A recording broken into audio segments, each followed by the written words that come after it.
वाले लोगों का झाड़ फूक किया जाता है। बहुत सारे बाबा दिखाई पड़ेंगे और 10 गुना ज्यादा इनका बैंक अकाउंट दिखाई पड़ेगा।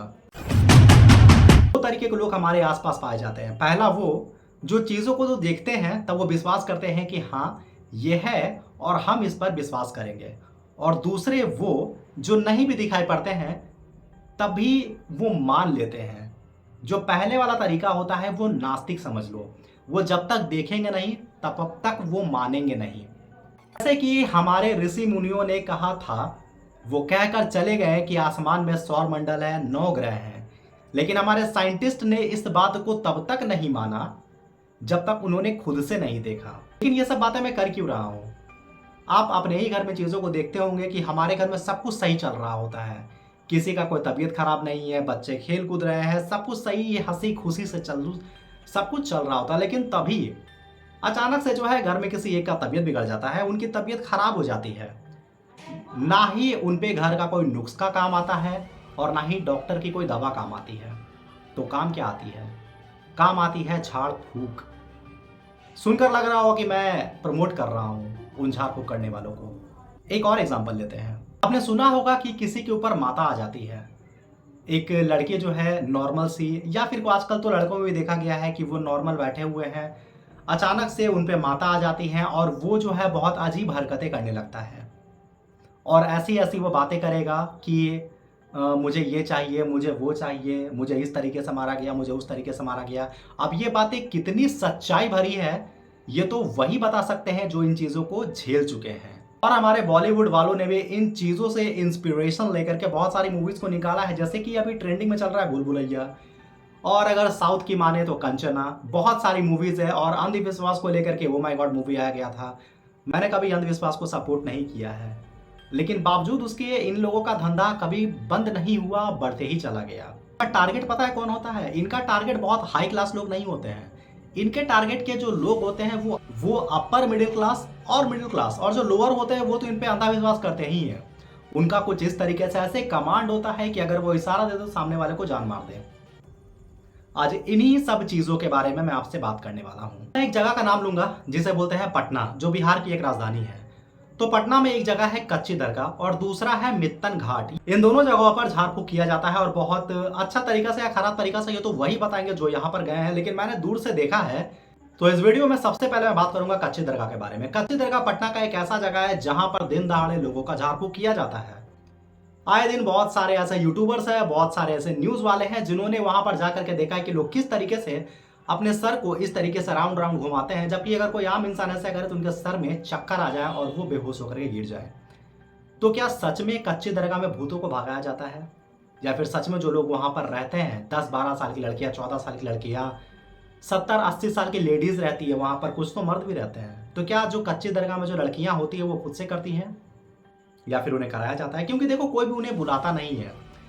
कच्ची दरगाह एक बेसिकली मजार है और वहां पर होना चाहिए था मुस्लिम लोग सबसे ज्यादा होना चाहिए था, लेकिन ऐसा नहीं है। वहां पर कच्ची दरगाह अगर आप कभी गए नहीं हो तो मैं आपको बताता हूं, वहां पर 90% जो लोगों का भीड़ रहता है वो हिंदुओं का रहता है।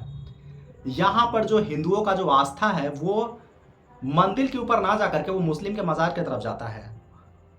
वहीं पर आसपास बहुत सारे बाबा दिखाई पड़ेंगे और वो बाबा जो है बेसिकली वहां पर अपने कस्टमर्स को ढूंढते हैं। आपको क्या लग रहा है कि मैं अगर बात कर रहा हूं तो वहां के बाबा आपको 100-200 में आपको चेक करेंगे या झाड़ेंगे? बिल्कुल नहीं। वहां के बाबाओं का जो चार्ज होता है वो 4,000-5,000 रुपया रहता है, और ये 4,000-5,000 ये सिर्फ एक इंसान से है। इनकम टैक्स वाले जो है रेड मारते हैं अमीर लोगों पर। उन्हें लगता है कि यार बाबा हो तो गरीब होंगे, लेकिन ऐसा नहीं है। अगर इनकम टैक्स वाले कभी इनका बैंक बैलेंस चेक कर ले तो जो एक एवरेज इंसान जो सरकारी नौकरी करता है उनसे 10 गुना ज्यादा इनका बैंक अकाउंट दिखाई पड़ेगा। तो मेरे एक दोस्त को कुछ ऐसे ही प्रॉब्लम आई थी और वो वहां पर, तो उसने एक बाबा का नंबर सेव किया और वो बाबा का स्टेटस पता है क्या था? एक लड़की नाचते हुए उसके स्टेटस में दिखाई पड़ रही थी। क्या बाबाओं का ये काम रह गया कि वो लड़की का मुजरा करते हुए अपने स्टेटस में लगाए? तो मित्तन घाट और कच्ची दरगाह दोनों जगह पर की कहानी बिल्कुल सेम है, लेकिन ये कहो कि मित्तन घाट का जो पैसा है वो 100-150 से स्टार्ट हो जाता है, पैसा बहुत कम लगता है। आप लोगों को ऐसा लग रहा हो कि यार ये इतना एक्यूरेट कैसे बता पा रहा है, 100-150 या 5,000-10,000? ये ऐसा मैं इसलिए बता रहा हूँ क्योंकि मैंने ये वीडियो बनाने से पहले लोगों से बात किया है, तब जाके मैं आप लोगों को ये बता पा रहा हूँ। तो बेसिकली अगर आप कच्ची दरगाह में दिखवाते हो तो 10,000 का बजट होना चाहिए, और मित्तन घाट में दिखाते हो तो आपका बजट 200 रुपये का होना चाहिए। और भीड़ की बात करें तो दोनों पर उतना ही है। और इन बाबाओं की इनकम की बात करें तो कभी इनकम टैक्स वाला अगर कभी रेड मारे तो पता चल जाएगा कि इनका इनकम कितना है। यार इन चीज़ों की शुरुआत होती कैसे, लोग यहाँ पर जाते क्यों हैं? एकदम बेसिक से स्टार्ट करता हूँ, ठीक है। अब उस घर के जो लोग हैं बहुत शांति से रह रहे होते हैं, और तभी जो है उन्हें फाइनेंशियल तकलीफ होनी स्टार्ट हो जाती है। हो सकती है कि उनकी तबीयत खराब हो जाए, हो ये भी चांसेस है कि उनके घर के बच्चों की हालत खराब हो जाए। हो सकता है कि उनके बच्चे उनके बात नहीं सुन रहे होते हैं, किसी की शादी सही नहीं चल रही है, किसी का बिजनेस सही नहीं चल रहा है। लोगों के मन में ऐसा डाउट आता है कि उनके ऊपर किसी ने ब्लैक मैजिक कर दिया है, यानी कि काला जादू कर दिया है। और इस प्रॉब्लम का छुटकारा पाने के लिए ये लोग दो जगह जाते हैं, या तो मित्तन घाट या तो कच्ची दरगाह, या फिर हमारे इंडिया में छोटे मोटे बाबाओं की कमी नहीं है। मैं यहाँ पर किसी भी फेमस बाबा की बात नहीं कर रहा हूँ जो यूट्यूब पर अपना ज्ञान देते हैं, बल्कि मैं उन बाबाओं की बात कर रहा हूँ जो छोटे छोटे बाबा हैं और जो अपने काम को बहुत बखूबी तरीके से निभा रहे हैं ठगी का रास्ता लेकर के। तो वो लोग परेशान होते हैं और फिर जाते हैं इन दोनों जगहों में से एक, या फिर कोई लोकल बाबा इन्हें मिलता है तो सबसे पहले वो इन चीज़ों के ऊपर अटैक कैसे करेंगे, वो ये कहेंगे। इनका एक बहुत फेमस डायलॉग है कि आप बहुत सच्चे दिल के हो, आप सोना छूते हो मिट्टी हो जाता है, ये करते हो वो हो जाता है, अच्छा करते हो बुरा हो जाता है, बहुत सही दिल के हो, लोगों की भलाई करते हो। जबकि पता है एक क्रिमिनल भी अपने आप को कभी क्रिमिनल नहीं समझता है। एक क्रिमिनल भी ये सोचता है कि मैं बहुत दानवीर हूँ, मैंने बहुत अच्छा काम किया है। और जो बाबा पंच लाइन मारते हैं वो सामने वाला उससे फुल इम्प्रेस, उससे लगता है कि yes I am the greatest person in the world. और इस बात को सुन करके वो बाबा के झांसे में आ जाता है, और फिर होती है डरावनी कहानी की शुरुआत। आज से अगले जन्म में आपके परिवार में कोई व्यक्ति जा चुका है, उस व्यक्ति की आत्मा आपको इस जन्म में आ करके आपको परेशान कर रही है, और ये आपको तब तक परेशान करेगी जब तक आपको ये ना करोगे तब तक। तो कहानी का शुरुआत कुछ इसी तरीके से आगे बढ़ते जाता है, और वो आदमी इन बातों को सच इसलिए मानता है क्योंकि उसके कर्मों का हिसाब उससे मांग रही है, और वो फाइनेंशियली मेंटली डाउन होते जा रहा है, और वो बाबा के चक्कर में पड़ जाता है। एक कहावत है हमारे बिहार में, ओझा का घर सोझा।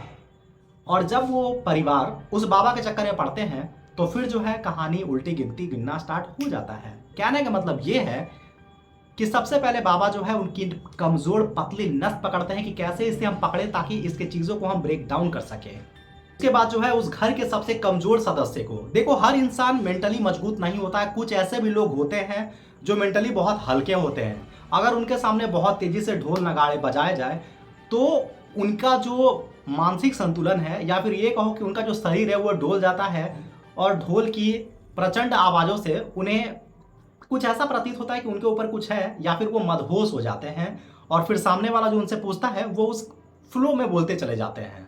और कहते हैं कि अगर किसी को मनगढ़ंत कहानी भी सुनाया जाए, जैसे कि मुस्लिमों में एक चीज़ बहुत ज़्यादा फेमस है, अब तो शायद ये चेंज हो चुका है कि धरती गोल है। उनने एक बार बहुत ज़्यादा डायलॉग फेमस चला था कि धरती चपटी है, जबकि पूरा साइंस ये मानता है कि धरती गोल है।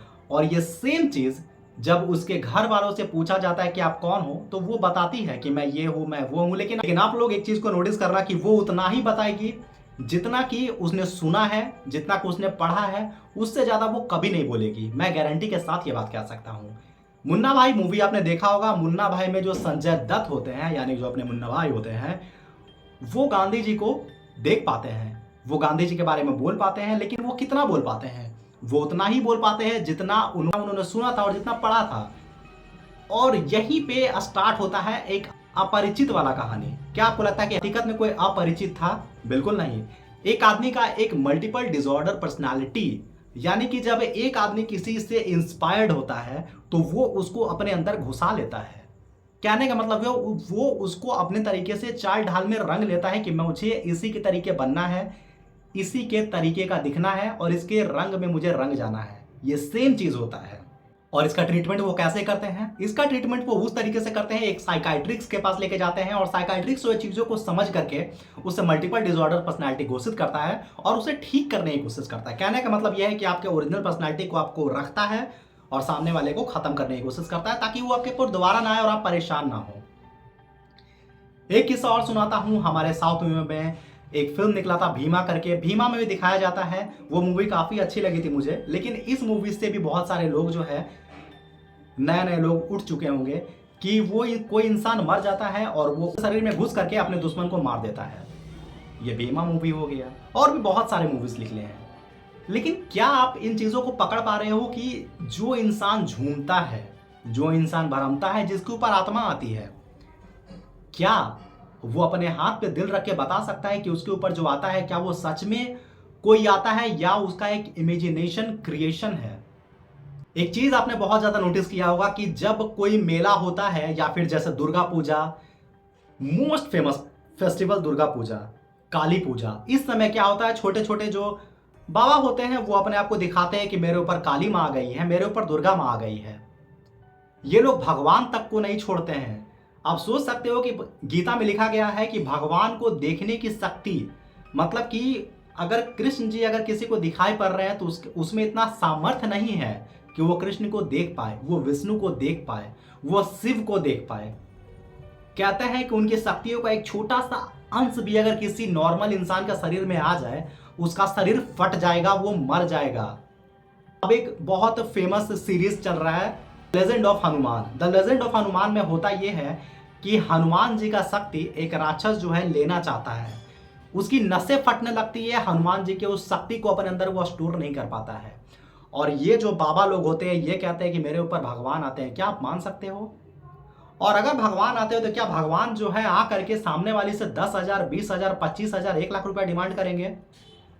आपका बच्चा अगर तकलीफ में है और बोलेगा कि मम्मी पापा मुझे ये चाहिए, तो आप अपने बच्चे को क्या बोलोगे कि मुझे 10,000 रुपया दो तब मैं तुम्हारी ये तकलीफ ठीक करूंगा? क्या ये ऐसा आप कहोगे? बिल्कुल नहीं कहोगे। जिन्होंने इस धरती को बनाया है, आपकी क्या औकात है कि आप उन्हें दोगे? जिन्होंने इस पूरे ब्रह्मांड को बनाया है वो आपसे मांगेंगे? जो इस पूरी दुनिया को चला रहे हैं, जिनके एक इशारे से, एक चुटकी से ये पूरा ब्रह्मांड, पूरा संसार, सब कुछ अस्थिर हो सकता है, आप उन्हें दोगे? जो लक्ष्मी संपत्ति की देवी हैं, आप उन्हें 10,000, 15,000 रुपया दोगे? आपकी इतनी औकात हो गई है? हालांकि ये बात मैं बोलना नहीं चाहता, लेकिन फिर भी क्या जो संपत्ति की देवी है, जिन मतलब जो दुनिया को देती है, आप उनको दोगे 10,000, 5,000 रुपया? तो जो भगत आपसे डिमांड करता है 10,000 दो, 15,000 दो, क्या वो आपको एक स्टैंप में मार के दे सकता है कि 10,000, 15,000 देने के बाद जो घटनाएं आपके साथ हो रही है वो दोबारा नहीं होगी? इस वीडियो को बनाने का मेरा एक ही मकसद है, अगर आपको लगता है कि आपके ऊपर कोई है या आपके शरीर पर कोई है, तो सबसे पहले आपको एक डॉक्टर से मिलना चाहिए, आपको अपने परिवार से बात करना चाहिए, आपको एक अच्छे फ्रेंड की जरूरत है। आपका एक अच्छा फ्रेंड जो है आपके उन सारी चीजों को दूर कर सकता है। एक अच्छा डॉक्टर जो है, एक अच्छा साइकाइट्रिस्ट जो है, आपके उन तकलीफों को दूर कर सकता है। लेकिन कोई ओझा गुनी, कोई भगत इन चीजों को नहीं दूर कर सकता है।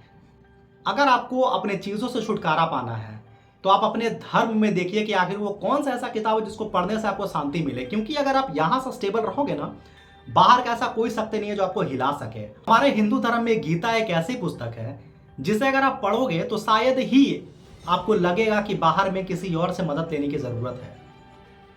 आमतौर पर मैं किसी बाबाओं पर विश्वास नहीं करता, ना ही किसी गुरुओं पर, लेकिन फिर भी मैं प्रेमानंद जी महाराज को मानता हूं। और मैं क्यों मानता हूं या उन्हें देखते हैं उनको पता है कि प्रेमानंद जी महाराज क्या है। और इस वीडियो को अगर आपने लास्ट तक देखा है तो मैं आपसे यही गुजारिश करूंगा कि किसी भी फ्रॉड के चक्कर में ना पड़े। पैसे बहुत मेहनत से कमाए जाते हैं, बहुत लगन से कमाए जाते हैं। उसके बावजूद भी अगर किसी फ्रॉड के चक्कर में आके 10,000, 15,000, 20,000 रुपये अगर आप लुटा रहे हो तो यकीन मानो वो पैसा लेकर के यूं गायब हो जाएंगे और इसका कोई भी जो है कंक्लूजन नहीं निकलने वाला है। आपकी जो परेशानी है वो तब तक नहीं सॉल्व होगी तक आप उसे किसी को सुनाओगे नहीं। बहुत सारे ऐसे लोगों को होता है कि वो रात तक सो नहीं पाते हैं। क्या भगत उसका प्रॉब्लम ठीक कर देगा? कभी नहीं। You need a best friend, एक अच्छा फ्रेंड, चाहे वो आपका फैमिली मेंबर हो या फिर वो आपका हस्बैंड हो या फिर एक अच्छा साथी आपके उस प्रॉब्लम को ठीक कर सकता है।